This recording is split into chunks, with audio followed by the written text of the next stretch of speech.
શું તમે પણ મોંઘી દાટ લક્ઝુરિયસ ગાડી લેવાના શોખીન છો? તો એકવાર આ વિડીયો જોઈ લેજો. દરેક માણસનું એક સપનું હોય છે અને ગાડી ખરીદવું તો દરેક વ્યક્તિનું સપનું હોય કે મારી પાસે પણ એક લક્ઝુરિયસ ગાડી આવે. પોર્શ જે કંપની છે તે ખૂબ જ પ્રચલિત છે અને સૌ કોઈ જાણે છે. દરેક લોકોને ગાડી લેવાનો શોખ પણ હશે, કદાચ તમને પણ હશે. પરંતુ જો તમે આ કંપનીની ગાડી લેવાનો શોખ ધરાવો છો તો એકવાર આ વિડીયો ચોક્કસથી જોઈ લેજો, કેમ કે એક ગ્રાહકને છેલ્લા વર્ષથી આ કંપનીના લોકો હેરાન કરી રહ્યા છે. શું સમગ્ર મામલો તેના વિશે વિગતે ચર્ચા કરીએ. નમસ્કાર, આપ જોઈ રહ્યા છો નિર્ભય ન્યૂઝ. હું છું આપની સાથે પ્રથમ મોદી.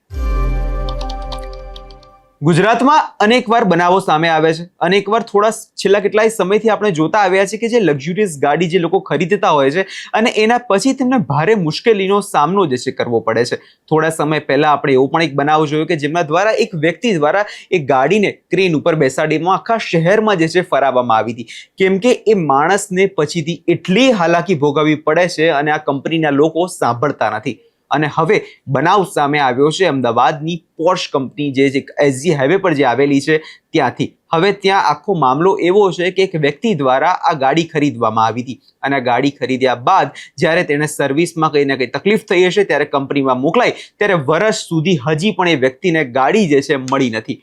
વિગતે જો આખા ઘટનાની ચર્ચા કરું તો ગાડીમાં કંઈક ઇશ્યુ આવ્યો હતો અને એના કારણે તેને ગાડી સર્વિસ સેન્ટરમાં મૂકી. હવે સર્વિસ સેન્ટરમાં મૂક્યા પછી ગાડીને 10 દિવસ થાય, 15 દિવસ થાય કે 20 દિવસ થાય, પરંતુ અત્યારે વર્ષ થઈ ગયું છે તે છતાં તે વ્યક્તિના હાથમાં પોતાની ગાડી પાછી આવી નથી. કંપનીવાળા રોજ અલગ જ બહાના બતાવે છે. કંપનીવાળા ક્યારેક કેવું કહે છે કે આ પાર્ટ્સ અહીંયાથી મંગાયો છે, આ પાર્ટ્સ અહીંયાથી મંગાયો છે. એના કારણે વર્ષથી આ ગ્રાહકને હેરાન કરવામાં આવે છે. આ વ્યક્તિ જોડે 30 થી 40 લાખ રૂપિયાનું આખા પ્રકરણની અંદર તેમને નુકસાન થઈ ગયું છે અને ગાડી ચલાવવાના નામે તેમને કશું જ આ મામલે મળ્યું નથી. હવે સૌ પહેલા એ ગ્રાહકનું શું કહેવું છે એકવાર એ સાંભળી લઈએ. એમને સમજો છેલ્લા 8-10 મહિનાથી અલગ અલગ કારણો આપી રહ્યા છે કે અમને આ તારીખે તમને પાર્ટ્સ આવી જશે, આ તારીખે ગાડી રેડી કરી આપશું.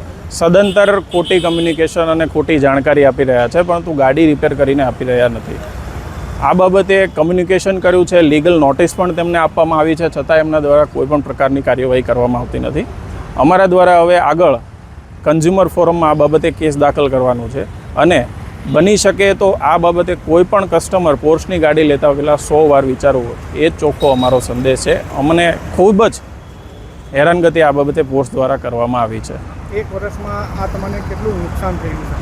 એક વર્ષમાં અમારે અંદાજિત લગભગ સમજો કે 12, 36 અને 40 લાખ જેવી અમારે નુકસાની થઈ છે.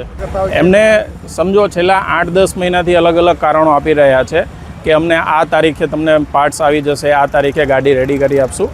સદંતર ખોટી કમ્યુનિકેશન અને ખોટી જાણકારી આપી રહ્યા છે, પરંતુ ગાડી રિપેર કરીને આપી રહ્યા નથી. આ બાબતે કમ્યુનિકેશન કર્યું છે, લીગલ નોટિસ પણ તેમને આપવામાં આવી છે, છતાં એમના દ્વારા કોઈ પણ પ્રકારની કાર્યવાહી કરવામાં આવતી નથી.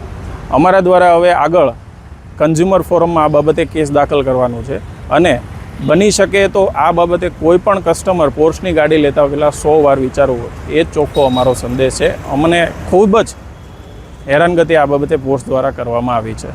એક વર્ષમાં આ તમને કેટલું નુકસાન થયું છે? એક વર્ષમાં અમારે અંદાજિત લગભગ સમજો કે 12, 36 અને 40 લાખ જેવી અમારે નુકસાની થઈ છે.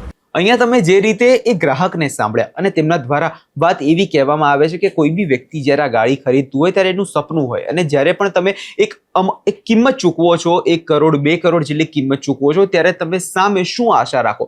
આશા એવી રાખો કે તમને સારી સર્વિસ મળે, સારી લક્ઝરી સર્વિસ મળે. એના કારણે દરેક વ્યક્તિનું સપનું હોય છે કે આવી મોંઘી ગાડી ખરીદવું. પરંતુ શું જ્યારે આટલા રૂપિયા ખર્ચ્યા પછી પણ જ્યારે તમને આવી રીતે દરદરના ઠોકરા ખાવા પડે તો શું આ વ્યાજબી છે ખરી? આ શું એટલું યોગ્ય છે ખરી? કેમ કે જે વ્યક્તિ 1.5 કરોડ કે 2 કરોડ ખર્ચતો હોય છે તે સામે સુવિધા માંગે છે, ના કે આવી હાલાકી. હવે આખા પ્રકરણની અંદર જ્યારે આ વ્યક્તિ દ્વારા હવે કેસ પણ દાખલ કરવામાં આવ્યો છે.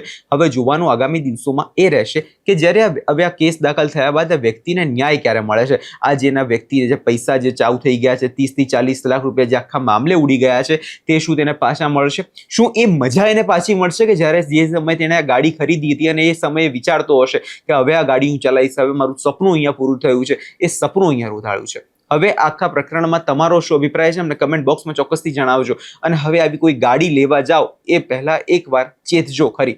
આભાર.